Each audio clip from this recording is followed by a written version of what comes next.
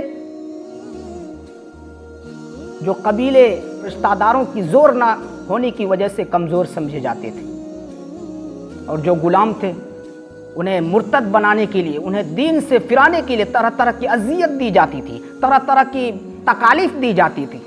چنانچہ انہی غلاموں میں سے حضرت بلال حبشی رضی اللہ عنہ تھے، جو امیہ بن خلف کا غلام تھا۔ جب ان کے آقا کو پتہ چلا کہ حضرت بلال حبشی رضی اللہ عنہ اسلام کو قبول کر چکے ہیں، ایمان لا چکے ہیں، حضرت بلال حبشی رضی اللہ عنہ کو طرح طرح کی تکالیف دی جاتی تھی، طرح طرح کی انہیں اذیت دی جاتی تھی۔ حضرت بلال حبشی رضی اللہ عنہ کو گرم ریت میں لٹا کر آپ کے سینے پر پتھر رکھ کر انہیں گھسیٹا جاتا۔ یہی نہیں، رات میں کوڑے لگوائے جاتے، کبھی ابو جہل نمبر آتا، کبھی امیہ بن خلف کا نمبر آتا، کبھی اوروں کا نمبر آتا۔ ہر شخص تھک جاتے تھے، مگر بلال حبشی رضی اللہ عنہ یہی نعرہ لگاتے، احد احد کا نعرہ۔ یہی نہیں، خباب بن ارت، یہ قبیلے خزاعہ کی ایک عورت ام انمار کا غلام تھا۔ جب یہ ایمان لے آئے، اسلام کو قبول کیے، تو خباب بن ارت رضی اللہ عنہ کو بھی طرح طرح کی تکلیفیں دی جاتی تھی، انگاروں میں ڈال کر کے خون اور چربیوں سے آگ بجھا کرتی تھی۔ یہی نہیں، حضرت عمار بن یاسر رضی اللہ عنہ، یہ بھی بنو مخزوم کا غلام تھا۔ حضرت عمار بن یاسر رضی اللہ عنہ اپنے والدین کے ساتھ ایمان کو قبول کر چکے تھے، اسلام میں داخل ہو چکے تھے، یا نہایتی بے دردی سے ابو جہل نے حضرت سمیہ رضی اللہ عنہ کی شرمگاہ میں برچھا ماری، جس کی وجہ سے تاب نہ لا سکی۔ حضرت سمیہ رضی اللہ عنہ کا اسی برچھا کی وجہ سے شہادت ہو جاتی۔ اسلام کے اندر سب سے پہلے ان کی شہادت ہوتی ہے۔ الغرض جو غلام تھے انہیں مرتد بنانے کے طرح طرح کی اذیت دی جاتی تھی۔ یہی نہیں، آپ صلی اللہ علیہ وسلم کو بھی طرح طرح کی اذیت دی جاتی تھی۔ آپ صلی اللہ علیہ وسلم کی استحصال اور اس جماعت کی استحصال کے لیے طرح طرح کے حربے کفار و مشرکین اپنایا کرتے تھے۔ ایک مرتبہ آپ صلی اللہ علیہ وسلم خانہ کعبہ میں نماز پڑھ رہے تھے، اچانک ابو جہل اور ان کے بڑے بڑے ساتھی، بڑے بڑے احباب، 6 احباب حاضر ہوئے، جن میں عمارہ بن ولید، عتبہ بن ربیعہ، شیبہ بن ربیعہ، ولید بن عتبہ، عقبہ بن ابی معیط، امیہ بن خلف، یہ اکابر مجرمین میں سے بڑے بڑے اکابر وہاں جمع ہوئے۔ آپ صلی اللہ علیہ وسلم نماز پڑھ رہے ہیں، استہزاء کر رہے ہیں۔ ایک شخص نے دوسرے سے کہا، کون شخص ہے جو فلاں قبیلے کی اونٹنی ذبح ہوئی ہے، فلاں قبیلے کی اونٹنی، وہاں جا کر بچہ دانی اور اس کی وجڑی لا کر آپ صلی اللہ علیہ وسلم جب سجدے کی حالت میں جائے، آپ کے پشت کے پاس، پیٹھ کے پاس، گردن کے قریب رکھ دیں۔ کون شخص ہے یہ کام کرنے کے لیے تیار ہے؟ عقبہ بن ابی معیط، جو سب سے بڑا کمبخت تھا، بدبخت تھا، انہوں نے کہا کہ میں اس کام کو انجام دینے کے لیے تیار ہوں۔ وہ گیا۔ آپ صلی اللہ علیہ وسلم جو ہی سجدے میں گئے، آپ صلی اللہ علیہ وسلم کی پشت پر، پیٹھ پر، کندھے کے قریب اس شخص نے وہ گندگیاں لا کر رکھ دی۔ ادھر حضرت فاطمہ رضی اللہ عنہا کو پتہ چلا، دوڑتی ہوئی آئی، آپ صلی اللہ علیہ وسلم سے وہ گندگیاں ہٹائی۔ یہی نہیں، ایک مرتبہ آپ صلی اللہ علیہ وسلم حتیم کعبہ کے پاس نماز پڑھ رہے تھے، عقبہ بن ابی معیط یہ ملعون آیا، آپ صلی اللہ علیہ وسلم جب سجدہ میں گئے، گردن میں کپڑے ڈال کر سجدے کی حالت میں کھینچنا شروع فرمایا۔ اس موقع پر حضرت ابو بکر صدیق رضی اللہ عنہ عین موقع پر پہنچتے ہیں، آپ صلی اللہ علیہ وسلم کو ان سے بچاتے ہیں۔ حضرت ابو بکر صدیق رضی اللہ عنہ فرماتے ہیں، اتقتلون رجلا ان یقول ربی اللہ، کیا ایسے شخص کو آپ قتل کرنا چاہتے ہیں جو یہ کہے کہ میرا رب اللہ ہے؟ صرف اس کا گناہ یہ ہے کہ وہ اللہ کو اپنا رب مانتا ہو، اس جرم کے پاداش میں انہیں قتل کرنا چاہتے ہیں، یہ کہاں کا انصاف ہے؟ حضرت ابو بکر صدیق رضی اللہ عنہ نے فرمایا۔ محترم ناظرین، الغرض آپ صلی اللہ علیہ وسلم نے جو دعوت و تبلیغ کا کام کھلم کھلا شروع فرمایا، مخالفین اور معاندین کی جماعتوں کی تعداد بڑھتی گئی، یہاں تک کہ آپ صلی اللہ علیہ وسلم کے چچا خواجہ ابو طالب کی خدمت میں قریش کا وفد آتا ہے۔ ابو جہل کی ہمراہی میں قریش کا ایک وفد آتا ہے کچھ اشخاص کے ساتھ۔ آپ صلی اللہ علیہ وسلم کی چچا ابو طالب سے وہ لوگ فرماتے ہیں کہ آپ کا بھتیجا ہمارے معبودوں کو برا بھلا کہہ رہے ہیں، آپ کا بھتیجا ہمارے آبا و اجداد کو گمراہ بتلا رہے ہیں، آپ اسے سنبھالیے، نہیں سنبھالتے تو آپ اسے میرے حوالہ کر دیجیے۔ 2 مرتبہ قریش کا وفد آیا خواجہ ابو طالب کی خدمت میں۔ الغرض آپ صلی اللہ علیہ وسلم کو خواجہ ابو طالب نے بلا کر آپ صلی اللہ علیہ وسلم سے فرمایا کہ بھتیجے، اب مجھے قریش سے لڑنے کی وہ طاقت نہیں، اب میں بوڑھا ہو چکا ہوں، آپ اپنے دین کا اعلان کرنا چھوڑ دیجئے، آپ ان کے معبودوں کو برا بھلا کہنا چھوڑ دیجئے۔ آپ صلی اللہ علیہ وسلم نے فرمایا کہ اگر یہ لوگ ایک ہاتھ میں سورج ایک ہاتھ میں چاند لا کر دکھا دے تب بھی میں اس کام کو نہیں چھوڑوں گا۔ آپ صلی اللہ علیہ وسلم مایوس ہو کر واپس آئے۔ الغرض خواجہ ابو طالب آپ کو بلوایا، آپ صلی اللہ علیہ وسلم کی اس مایوسی کو خواجہ ابو طالب کو دیکھا نہیں گیا۔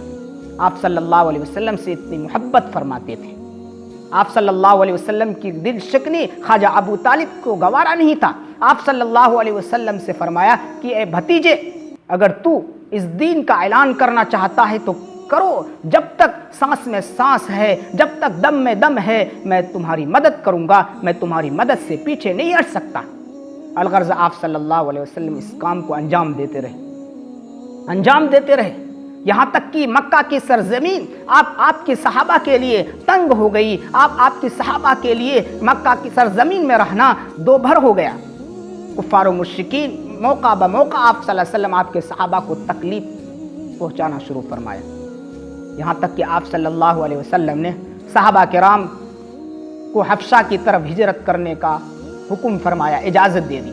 چونکہ آپ صلی اللہ علیہ وسلم آپ کے صحابہ کو مکہ المکرمہ میں رہنا نہایت ہی دو بھر ہو چکا تھا، نہ عبادت کر سکتے تھے، نہ نماز پڑھ سکتے تھے، طرح طرح کی رکاوٹیں تھیں مکہ المکرمہ میں۔ اس لیے آپ صلی اللہ علیہ وسلم کو جب پتہ چلا کہ نجاشی شاہ حبش بڑا عادل بادشاہ ہے، وہ عیسائی بادشاہ تھا، مسلمان نہیں تھا، مگر پرامن وہاں کا ماحول تھا، لہٰذا آپ صلی اللہ علیہ وسلم نے اجازت دے دی صحابہ کو۔ چنانچہ رجب 5 نبوی میں، نبوت کے 5ویں سال، صحابہ کی ایک چھوٹی جماعت حبشہ کی طرف ہجرت کے لیے نکل گئے۔ الغرض جب کفار و مشرکین کو پتہ چلا کہ مسلمان صحابہ کرام حبشہ جا کر وہاں چین کی بسر کر رہے ہیں، عزت کی زندگی گزار رہے ہیں، اور نجاشی شاہ حبش کی طرف سے کوئی تکلیف نہیں ہو رہی ہے، پرامن ماحول ہے، تو کفار و مشرکین کو دیکھا نہیں گیا۔ انہوں نے عمر بن عاص کی قیادت میں ایک وفد کو بھیجا، کفار و مشرکین کی طرف سے نجاشی کی طرف ایک وفد کو بھیجا، بہت سارے تحفہ اور تحائف لے کر گیا بادشاہ کے لیے اور وزراء کے لیے۔ جب یہ لوگ پہنچے تو صحابہ کرام کے بارے میں جھوٹی جھوٹی شکایت کرنے لگے، از اول تا آخر تمام باتیں جھوٹ پر مبنی تھیں۔ الغرض وہاں کا جو بادشاہ نجاشی تھا بڑا عقل مند تھا، انہوں نے یہ سوچا بغیر تفتیش کیے ہوئے میں واپس نہیں بھیج سکتا، اس کو بھی بات کرنے کا موقع دیا جائے گا۔ چنانچہ جعفر طیار رضی اللہ عنہ کھڑے ہوئے، شروع میں سورہ مریم کی آیت پڑھی، جس کی وجہ سے نجاشی اور اس کے وزراء رو پڑے، اور نجاشی شاہ حبش نے کہا کہ یہ وہی کلام ہے، اس کلام کا مبدا تو وہی ہے جو حضرت موسیٰ حضرت عیسیٰ علیہ السلام پر نازل ہوئی تھی، یہ وہی مبدا ہے۔ الغرض مہاجرین کو قریش سے چھٹکارا ملی۔ محترم ناظرین، الغرض آپ صلی اللہ علیہ وسلم، آپ کے صحابہ مکہ المکرمہ میں ہے، دن بدن آپ صلی اللہ علیہ وسلم کی اذیتیں بڑھتی گئی، کفار و مشرکین دن بدن آپ صلی اللہ علیہ وسلم کو اور بھی اذیت دینے لگے، اور بھی ستانے لگے، طرح طرح سے ستانے لگے، طرح طرح کی اذیتیں دینے لگے، یہاں تک کہ جب کفار و مشرکین کو پتہ چلا کہ آپ کے صحابہ اس کام سے باز نہیں آئیں گے، آپ کے دین کی قلعہ کما کرنے کے لیے تمام قریش کے سرداروں نے، بڑے بڑے سرداروں نے قریش کے تمام لوگوں کو، کفار و مشرکین کو وادی محسب اندر جمع فرمایا۔ ایک بڑی میٹنگ ہوئی، آپس میں مشورہ کیا، ہر شخص نے کفر و شرک پر قائم رہنے کی عہد و پیمان ایک دوسرے سے لیا، اور ساتھ ہی ساتھ آپ کے صحابہ سے بائیکاٹ کا وعدہ کیا کہ محمد اور ان کے ساتھی سے نہ خرید و فروخت کیا جائے، نہ لین دین کیا جائے، نہ بات چیت کی جائے، نہ سلام و کلام کیا جائے، نہ شادی بیاہ ان سے کیا جائے، نہ ان سے کوئی رشتہ ناتا رکھا جائے، بالکل بائیکاٹ کر لیا جائے، اور شعب ابی طالب کے اندر انہیں نظر بند کر دیا جائے۔ چنانچہ آپ کے صحابہ 3 سال تک شعب ابی طالب کے اندر نظر بند کی صعوبتیں برداشت کرتے رہے۔ آپ کے ساتھ آپ کا چچا ابو طالب بھی تھا جو مسلمان نہیں ہوا تھا۔ 3 سال تک اس نظر بند کی صعوبتوں کے اندر خواجہ ابو طالب آپ کا ساتھ دیتے ہیں، 3 سال کی تکالیف اور پریشانیاں برداشت کرتے ہیں۔ جب کھانا ختم ہو جاتا ہے، درخت کے چھالے اور درخت کے پتے چبا چبا کر زندگی بسر کر رہے ہیں۔ 3 سال کے بعد شعب ابی طالب سے آپ کے صحابہ کو چھٹکارا ملتی ہے۔ جب آپ صلی اللہ علیہ وسلم، آپ کے صحابہ نبوت کے 10ویں سال، آپ کے صحابہ آپ جب شعب ابی طالب سے باہر نکلتے ہیں، اسی سال آپ صلی اللہ علیہ وسلم کے چچا خواجہ ابو طالب کا انتقال ہوتا ہے۔ آپ کا انتقال آپ صلی اللہ علیہ وسلم کے لیے نہایت ہی پرملال اور نہایت ہی غم کا زمانہ ہوتا ہے۔ آپ کا چچا خواجہ ابو طالب جو آپ کی بے حد مدد فرمایا کرتے تھے، یہ سردار تھے، بے حد مدد فرمایا کرتے تھے۔ خواجہ ابو طالب کے رہتے ہوئے کفار و مشرکین کو آپ کی تکلیف دینا آسان نہیں تھا۔ خواجہ ابو طالب ایک طرح کی دیوار کی حیثیت رکھتے تھے۔